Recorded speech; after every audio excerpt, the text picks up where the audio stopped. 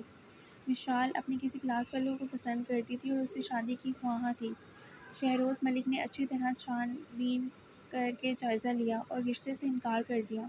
وہ لڑکا ایک نمبر کا لوفر آوارہ تھا۔ وشال نے ہنگامہ کھڑا کر دیا، وہ کسی طور پر اسے دستبردار ہونے کو تیار نہیں تھی اور شہروز ملک ماننے کو۔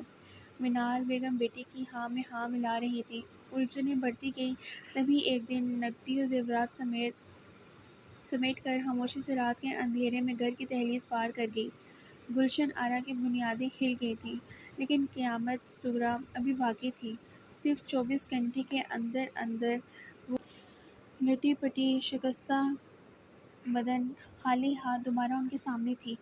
وہ لڑکا نقدی و زیورات سمیت اس کے سب سے قیمتی متاع بھی لوٹ کر لے گیا تھا۔ منال بیگم ڈہ سی گئی۔ شہروز ملک کو زبردست ہارٹ اٹیک ہوا۔ حرام کے نتائج سامنے آ رہے تھے۔ انوشی کے لیے یہ سب بہت تکلیف دہ تھا۔ نفرت و ناراضگی اپنی جگہ، لیکن جو ہو رہا تھا وہ کسی سنگ سے سنگ دل کا بھی پتھر کلیجہ پگھلا ڈالتا۔ وہ ساری کڑوی یادیں بھلا کر ان کی دلجوئی میں لگ گئی۔ ان کی نفرت میں کوئی کمی نہیں آئی تھی، لیکن اس نے ماتھے پر شکن تک نہ آنے دی۔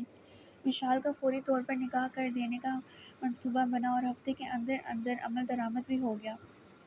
ایک سادہ سی تقریب میں وہ بزنس مین راحت کی میت میں مسز راحت بن کر گھر سے ودا ہو گئی۔ شہروز ملک نے دوبارہ اس سے ملنا جلنا چھوڑ دیا، البتہ انوشے سے ان کی سوئی ہوئی محبت دوبارہ جاگنے لگی۔ اس میں بڑا ہاتھ سر ارسم باجوہ سے ہونے والی ان ملاقات کا تھا۔ انسان کو کبھی نہ کبھی غلطیوں کا احساس ہو ہی جاتا ہے۔ جب ٹھوکر لگتی ہے، پھر وہ اعتراف جرم بھی کرتا ہے، اظہار شرمندگی بھی کرتا ہے، گناہوں سے تائب ہو کر نیکیوں کا عزم اور اعادہ بھی کرتا ہے۔ انہوں نے سب کیا۔ انوشے کو ان کی حالت دیکھ کر دکھ ہوتا، پھر دل خوشی کے بے پایاں احساس سے بھر جاتا۔ وہ اس دلدل سے نکل رہے تھے جس کی گہرائی لامحدود ہوتی ہے۔ انسان جس میں ایک بار دھنس جائے تو دھنستا چلا جاتا ہے۔ گناہوں کی دلدل ایسی لذت بھری ہوتی ہے کہ انسان مزید دھنسنے کی خواہش کرتا ہے۔ خوش قسمت ہوتے ہیں وہ لوگ جو اس کی حقیقت پا کر پھڑپڑاتے ہیں، نکلنے کے لیے ہاتھ پاؤں مارتے ہیں اور نکل آتے ہیں۔ انوشے سے انہوں نے ارحان کا پتہ پوچھا تھا۔ اس نے معذوری ظاہر کی۔ کچھ ہوتا تو بتاتی، سوائے کینیڈا اور ماریہ ظفر کے۔ ماریہ نے بھی لا علمی کا اظہار کیا، لیکن کینیڈا کا حوالہ تو تھا۔ انہوں نے اسی کو بہت جانا اور کینیڈا میں اپنے جاننے والوں کے توسط سے اس کی تلاش شروع کر دی۔ شہروز ملک نے توبہ کی تھی، اور یہ توبہ سچے دل سے کی تھی۔ ان میں حرام کے مضمرات مزید سہنے کی سخت نہیں تھی۔ ناجائز کمائی کے تمام ذرائع ختم کر دیے۔ جو کمایا تھا وہ بھی آہستہ آہستہ نکالنے لگے۔ ارحان کا حصہ انہوں نے انوشے کے نام کر دیا تھا۔ وقت پھر گزرنے لگا۔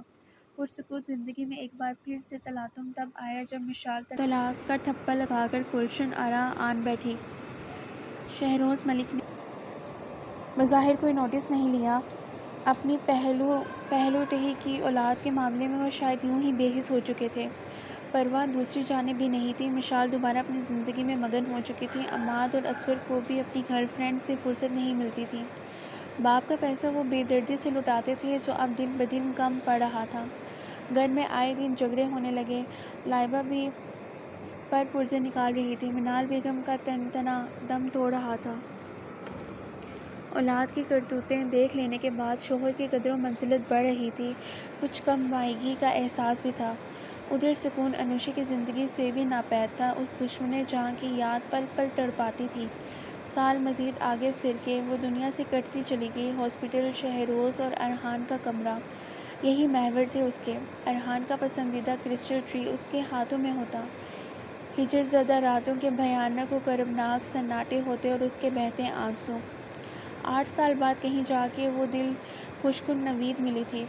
شہروز ملک کی کوششیں رنگ لے آئی تھی۔ وہ آ رہا تھا، اسے آنا ہی تھا۔ بیک گراؤنڈ سے ٹیک لگائے اس کی تصویر والا فوٹو فریم سینے سے لگائے ہوئے وہ آنکھیں موندے نیم دراز تھی۔ جب وہ کمرے میں داخل ہوا، اس کے مخصوص پرفیوم کی خوشبو نتھنوں میں گھسی تو انوشی کی آنکھیں میکانیکی انداز میں کھل گئیں۔ اس کے قریب بیڈ پر بیٹھ رہا تھا۔ انوشی نے پاؤں سمیٹے اور سیدھی ہو کر بیٹھ گئی۔ کیا دیکھ رہی ہو؟ اس نے فریم اچکا۔ اوہ، میری تصویر۔ اس نے برا سا منہ بنا کر فریم سائڈ پر اچھال دیا۔ کیا ہوا؟ انوشی نے فریم پکڑا۔ اس کی ضرورت تب تھی جب میں یہاں نہیں تھا۔ اب آ گیا ہوں تب بھی یہ تمہارے ہاتھوں میں ہے۔ دس از ناٹ فیئر۔ اس نے فریم اس کے ہاتھوں سے لے کر سائڈ ٹیبل پر رکھا اور بازو وا کر دیا۔ کم آن۔ سر کے حفیف سے اشارے سے مائنی ہیز اشارہ کیا۔ انوشی سرخ پڑ گئی۔ آئی ایم ویٹنگ انا۔ وہ چشم و دل وا کیے ہوئے تھا۔ Please come to your senses Arhan. وہ رخ پھیر گئی۔ کم آن انا، یہ وہی بازو ہیں جن کے جھولے میں تم نے سارا بچپن گزارا ہے۔ ان کے تکیے کے بغیر تمہیں نیند نہیں آتی۔ آج شرما رہی ہو؟ وہ ماضی یاد دلانے لگا۔ وہ سب ماضی کی باتیں ہیں۔ وہ اٹھ کر کھڑکی کے پاس جا کھڑی ہوئی۔ ارحان اس کے روبرو آ گیا۔ تھوڑی سے پکڑ کر چہرہ اوپر کیا۔ انوشی کی آنکھیں جھکی رہیں، بدن لرزیدہ تھا۔ 8 سال بیشتر کے ناز و انداز یاد آ گئے۔ جب وہ اسے چڑھاتی تھی وہ چڑھتا تھا، یہ آگے آگے بھاگتی وہ پیچھے ہوتا، اسے پکڑتا، گدگداتا، باہوں میں بھر کر خود میں سمو لیتا۔ وہ چھوئی موئی بنی اس کے حصار میں بے حال ہوئی جاتی۔ گستاخیاں در گستاخیاں جن پر دیوانوں کے دیوان لکھے جا سکتے تھے۔ وہ شاعر تھا جس کی شاعری عملی زبان میں ترتیب پاتی تھی۔ انوشی کبھی اس کے سحر سے نہیں نکل پائی تھی۔ اس سمے بھی وہ اسے مکمل طور پر اسے اپنے لپیٹ میں لے رہا تھا، پر وہ دامن بچانے کے چکر میں تھی۔ اب وہ بچپن یا لڑک پن نہیں تھا۔ اس کے سامنے ایک بھرپور مرد کھڑا تھا، جذبات کی شوریدہ سری جس کی آنکھوں سے عیاں تھی۔ وہ خود میں سمٹنے لگی۔ نادانیوں کا دور گزر چکا تھا۔ گزرتے وقت نے بہت سے تلخ تجربات کے علاوہ شرم و حیا اور نسوانیت کے احساسات سے بھی نوازا تھا، جن کا مظاہرہ اس وقت بے اختیاری تھا، اور ارحان کی مسکراہٹ، آنکھوں کی چمک بڑھتی جا رہی تھی۔ شرما رہی ہو؟ شرمانا بنتا بھی ہے۔ تمہارا یہ روپ میں نے بہت کم دیکھا ہے، لیکن جب جب دیکھا ہے اپنی محبت پر فخر محسوس ہوا ہے، جیسے کہ اس وقت۔ یہ جھکی پلکیں، تپتے گال، لرزیدہ بدن، سادگی سے بھرپور اشوے غمزے، یہ تم ہی ہو نا انا؟ اس کے لہجے میں شوق کا ایک جہاں آیا تھا۔ انوشی کی ہتھیلیوں سے پسینہ پھوٹ پڑا۔ ارحان نے اس کا چہرہ ہاتھوں کے پیالے میں لے لیا۔ متواتر بڑھتا تنفس، آرزو پر پھیلتا گلال اور ان پر چمکتے شبنمی قطرے اس کا حال عیاں کر گئے تھے۔ تبھی اس نے پیش قدمی کی تھی۔ محبت سے بھرپور نگاہوں سے وہ اسے تکتا جا رہا تھا، اور انوشی، وہ اپنا آپ چھڑا کر باہر کی سمت بھاگی تھی۔ دوپٹے کا بھی ہوش نہ رہا جو ارحان کے قدموں میں گر پڑا تھا۔ ارحان نے مسکراتے ہوئے دوپٹہ اٹھایا اور اس کے بیڈ پر گر گیا۔ دوپٹہ چہرے پر پھیلا لیا۔ دل فریب خوشبو حواسوں پر چھانے لگی۔ وہ مسکرانے لگا۔ شفون کا باریک دوپٹہ لطیف سا احساس لیے آرغوانی گھونگھٹ کے پار چہرہ یار کی جھلک تھی، جو جذبات کی لہروں کو دو آتشہ کرنے لگی۔ اس نے تکیہ باہوں میں لیا اور آہستہ سے آنکھیں موند لیں۔ چل ٹھیک ہے، کل مجھے فورٹریس میں مل، وہیں بیٹھ کے ڈسکس کر لیں گے۔ اوکے۔ کال ڈسکنیکٹ کر کے وہ پلٹا تو منال بیگم کو روبرو کھڑے پایا۔ چچی جان، آپ آئیے، بیٹھیے نا۔ اس نے مسکراہٹ لبوں پر لاتے ہوئے شائستگی سے کہا۔ میں بیٹھنے نہیں آئی ہوں ارحان، انہوں نے کہا۔ وہ انہیں استفہامیہ نظروں سے دیکھنے لگا۔ میں تم سے معافی مانگنے آئی ہوں، وہ نظریں جھکا کر بولی۔ ارحان کے لبوں پر طنزیہ مسکراہٹ پھیل گئی۔ کس بات کی چچی جان؟ وہ انہیں کندھوں سے تھام کر صوفے پر لے آیا۔ کوئی ایک ہو تو بتاؤں۔ ان کی آنکھوں میں آنسو بھر آئے۔ بچپن سے کی گئی ساری زیادتیاں تمہیں بھولی تو نہیں ہوں گی، وہ سنہری دور جسے میں نے عذاب بنا ڈالا تھا، وہ حقوق جو کبھی پورے نہیں کیے، جن کے لیے آواز اٹھانا بھی گناہ تھا، بھول گئے ہو ارحان؟ انہوں نے انگلی سے آنسو پونچھے۔ وہ بے یقینی سے اس عورت کو دیکھتا رہ گیا۔ ایک اور وہ اس سے کے محرک سے بخوبی آگاہ تھا، پیسہ اور اولاد جو انسان کے لیے نعمت بھی ہے اور وبال جام بھی۔ وہ ان کے آنسو صاف کرنے لگا۔ جی چچی جان، یاد ہے، بہت تکلیف دہ دور تھا، مگر اس سے بھی زیادہ تکلیف دہ آپ کی باتیں اور یہ آنسو ہیں۔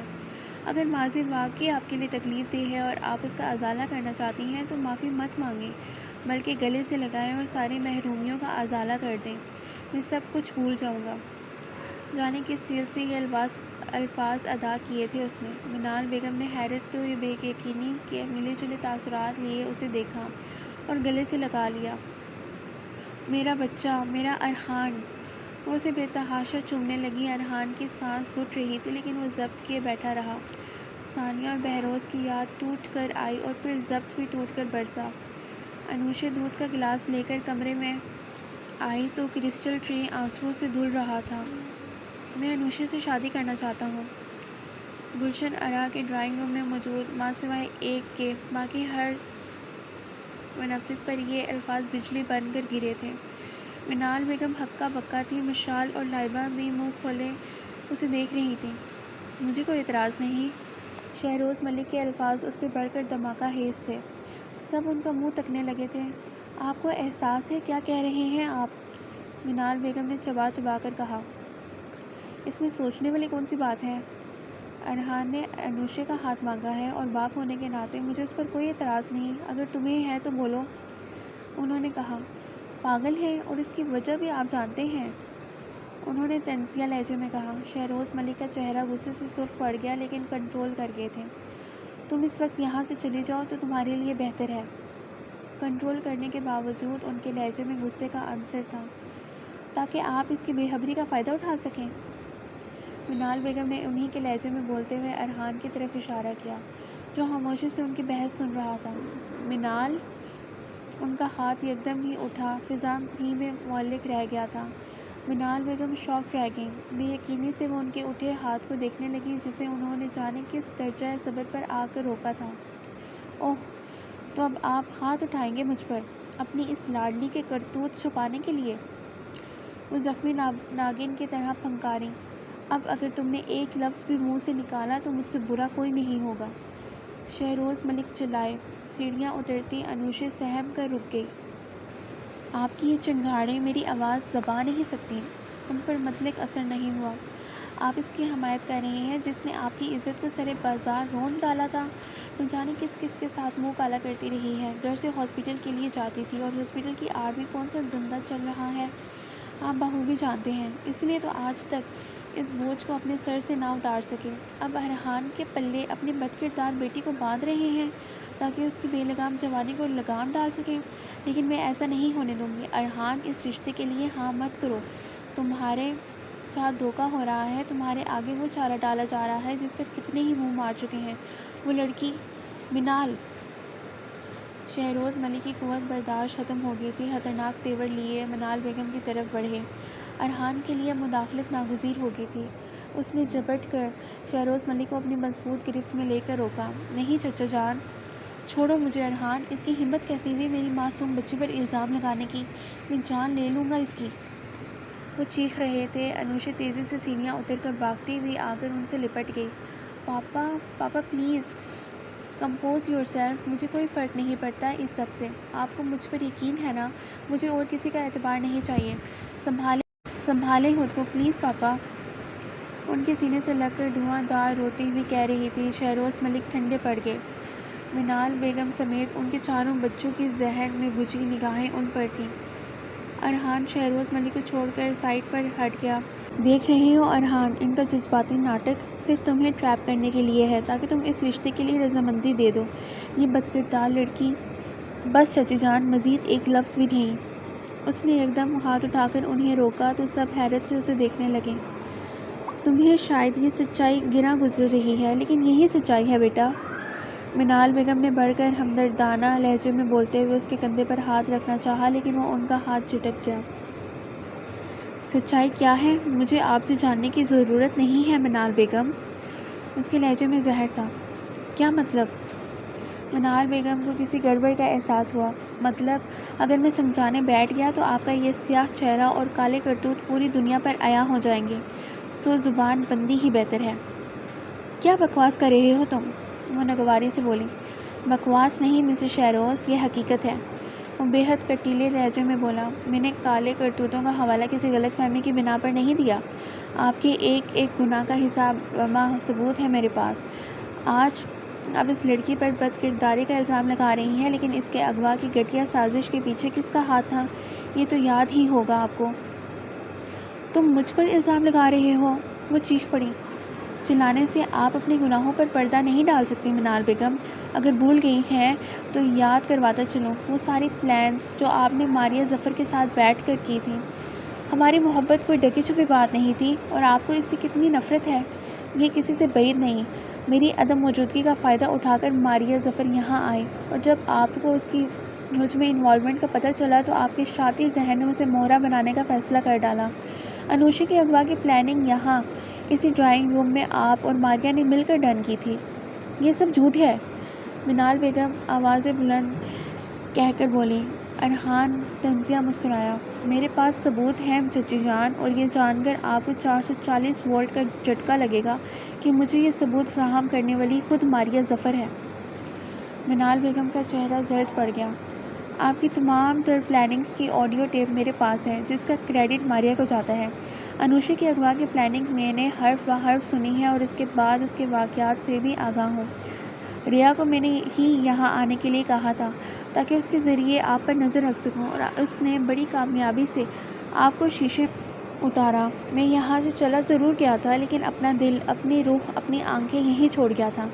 پھر کیسے لا تعلق رہتا۔ گزشتہ 8 سالوں میں ایک لمحے کے لیے بھی اس سے غافل نہیں ہوا۔ آپ نے انوشی کے ساتھ جو کرنے کی کوشش کی تھی، اس کے لیے میں آپ کے ساتھ جتنا بھی برا کروں کم ہے، مگر مجبوری ہے، کیونکہ سوتیلی ہی صحیح پر آپ کو اس کی ماں ہونے کا اعزاز حاصل ہے، اور کچھ چچا جان کی عزت کا احساس، ورنہ اس حادثے کے ثبوت میری پہنچ سے اتنے دور نہیں جن کے سبب وشال کی شادی اتنی افراتفری میں ہوئی، اور جو اس کی طلاق کا سبب بھی بنا، جس کی وجہ سے آپ کو ایک پرائیویٹ ہاسپٹل کی لیڈی ڈاکٹر کو لاکھوں روپے دینے پڑے۔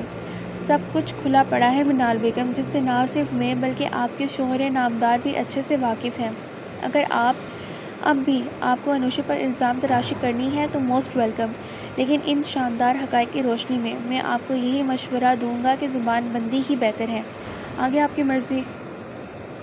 وہ انہیں سرے بازار برہنہ کر کے شہروز ملک کی طرف بڑھ گیا اور انوشی کا ہاتھ پکڑ لیا، جو رونا بھول کر حیرت میں غرق تھی۔ میں چاہتا ہوں چچا جان یہ شادی جلد از جلد ہو جائے۔ میں اب اور انتظار نہیں کر سکتا، نہ ہی انوشی کو مزید دوسروں کے رحم و کرم پر چھوڑ سکتا ہوں۔ اتنا کہہ کر وہ پیچھے سب کو ساکت چھوڑ کر اسے ساتھ لیے اپنے پوشن کی طرف بڑھ آیا۔ ارحان، وہ سب کیا تھا؟ کیا وہ سب سچ تھا جو تم نے کہا؟ انوشی حیران تھی۔ ارحان نے اسے سامنے کھڑا کیا اور بغور تکنے لگا۔ وہ سب سچ تھا انشا، میں تمہیں بے یار و مددگار چھوڑ کر نہیں گیا تھا۔ میں جانتا ہوں تمہیں ماریہ کا سن کر حیرانی ہو رہی ہے، اور ہونی بھی چاہیے۔ وہ مجھ سے محبت کرتی تھی، کئی بار پرپوز بھی کیا، لیکن میری طرف سے ہمیشہ انکار ہی ملا اسے۔ میں اسے محبت نہیں دے سکا، لیکن دوستی کا رشتہ تھا ہمارے درمیان جو محبت سے بڑھ کر تھا۔ مجھے اس رشتے پر مان تھا، جب بھی وہ وقت ضرورت اسے پکارا، اور اس نے میرا مان ٹوٹنے نہیں دیا۔ اس کا ثبوت میں ابھی ادھر دے کر آ رہا ہوں۔ وہ تم سے جیلس تھی انا، لیکن جب چچے جان کے خیالات تمہارے بارے میں سنتی تھی تو پریشان ہو جایا کرتی تھی۔ تم شاید یقین نہ کرو، لیکن تمہاری کڈنیپنگ کا پلان جان کر اس کے ہوش اڑ گئے تھے۔ جب تم ہمت دکھاتے ہوئے کڈنیپر کے شکنجے سے نکل باہر گئی تو تمہارا کہیں سراغ نہیں مل رہا تھا، تو اس کی حالت قابل رحم تھی۔ اگر میں کڈنیپ ہو جاتی تو؟ وہ بولی۔ کڈنیپ ہی تو نہیں کرنا تھا تمہیں۔ وہ مسکرایا۔ تھوڑی دیر کے لیے، تاکہ جب تم گھر پہنچتی تو چچے جان کے الزامات ازور دم توڑ جاتے اور ماریہ بھی شک کے دائرے میں نہ آتی، لیکن تم نے کام ہی خراب کر دیا۔ تم سب کچھ جانتے بوجھتے ہوئے بھی وہاں آرام سے بیٹھے رہے۔ اس نے شکوہ کنہ نگاہوں سے اسے دیکھا۔ ارحان مزید سنجیدہ ہو گیا، ہاتھ اس کے شانوں پر رکھے۔ مجھے یہ سب 1 ماہ بعد پتہ چلا تھا، اس نے انکشاف کیا۔ تمہارے کڈنیپر کے شکنجے سے نکل جانے کے بعد سارا پلان گڑبڑ ہو گیا تھا۔ اس کے بعد جو ہوا وہ ریا کے مخالف اور چچی جان کے عین حق میں ہوا۔ تمہارے اوپر ہونے والے تشدد اور پابندیوں کا ریا کو بعد میں پتہ چلا تھا۔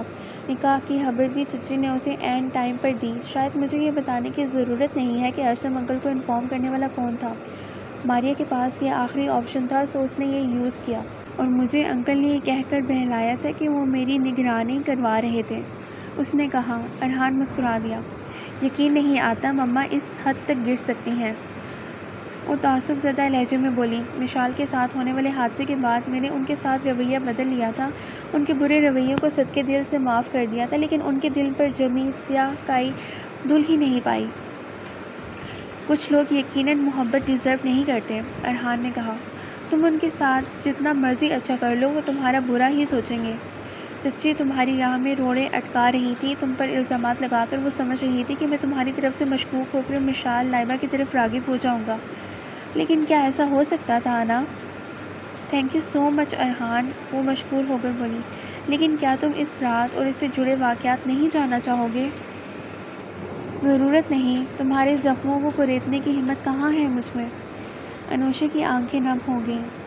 برسوں ریا کی انگیجمنٹ ہے، چلو گی؟ کیوں نہیں، وہ فوراً بولی، لیکن اس سے پہلے میں اس کے ساتھ ایک ڈنر کرنا چاہتی ہوں۔ اس کی ضرورت نہیں ہے، ارحان نے اس کے بالوں کی جھولتی لٹ کو اپنی انگلی پر لپیٹتے ہوئے کہا۔ مجھے ہے ارحان، اس نے فرمائش کرنے والے انداز میں کہا۔ ارحان نے مسکراتے ہوئے سر تسلیم ہم کر دیا اور اس کی آنکھوں میں جھانکنے لگا۔ انوشے نے سٹپٹا کر نظریں چرا لیں، انداز نظر بدل گیا تھا۔ انوشے، اس نے ہلکے سے پکارا۔ انوشے کی دھڑکنیں تہوں بالا ہو کر رہ گئی تھیں اس کے اندازے تخاطب پر۔ اس کے گال پر اپنے تپتے ہوئے ہاتھ رکھ گیا۔ 8 سال میں تم سے دور رہا ہوں، تم نے ایک بار بھی نہیں پوچھا کیسے گزرے یہ سال۔ میری زندگی میں صرف ایک ہی پرخلوص رشتہ تھا جسے میں خود چھوڑ کر چلا گیا تھا۔ جانو گے نہیں کتنا تڑپا میں اس کے بغیر۔ مجھے دولت کی دھن تھی، خوابوں کی تکمیل کی لگن تھی، جنہیں پورا کرتے کرتے میں خود ادھورا رہ گیا ہوں۔ میری تکمیل تم سے ہے، جس سے ملنے کے انتظار میں پتہ نہیں کتنی راتیں جاگ کر گزاری، کیا کیا خواب دیکھ ڈالے۔ سوچا تھا سامنا ہوگا تو تڑپ کر سینے سے لگ جاؤ گی۔ میرے انتظار کو راحت کا جام ملے گا، لیکن وہ جام ابھی بھی میرے ہونٹوں سے کوسوں دور ہے۔ کیوں انا؟ انوشے کے لب لرز گئے، وہ کچھ بول نہیں سکی۔ میں نے سب کچھ پا لیا، لیکن پھر بھی تشنگی باقی ہے ابھی۔ کیوں؟ مجھے نہیں پتا۔ اس نے کانپتے ہاتھوں سے اس کے ہاتھ ہٹائے، اس کے ہاتھ اپنے ہاتھوں میں مقید کر گیا۔ میں بتاؤں؟ میں چلتی ہوں۔ وہ اس کی قید سے نکل کر باہر کی طرف لپکی جب وہ آنچل تھام گیا۔ میری پوری بات تو سن لو۔ اتنی ناسمجھ نہیں ہوں۔ اس نے آنچل چھڑانے کی ناکام سعی کی۔ بہت ظالم ہو گئی ہو۔ کھینچتا آنچل فاصلہ بتدریج کم کر رہا تھا۔ انوشے کے لبوں پر شرمگی مسکراہٹ پھیل گئی۔ پتہ ہے مجھے۔ اس نے جھٹکے سے آنچل چھڑانا چاہا، لیکن میں وہی پرانا ارحان ہوں، مظلومیت سے نفرت کرنے والا۔ اس نے آنچل چھوڑ کلائی تھام کر جھٹکے سے اپنی طرف کھینچ لیا۔ ایک فسوں چاروں سو بکھرنے لگا۔ وہ سحر طراز تھا جس کے طلسم سے رہائی ناممکن تھی، اور طلسم اگر محبت کا ہو تو ختم شد۔ میرے عزیز لسنرز، اگر آپ کو یہ ناول اچھا لگا ہے تو اس کو لائک اور شیئر کیجیے گا، اور میرے چینل کو سبسکرائب کریں تاکہ اس طرح کے مزید انٹرسٹنگ ویڈیوز آپ کو ملتے رہیں۔ Thank you.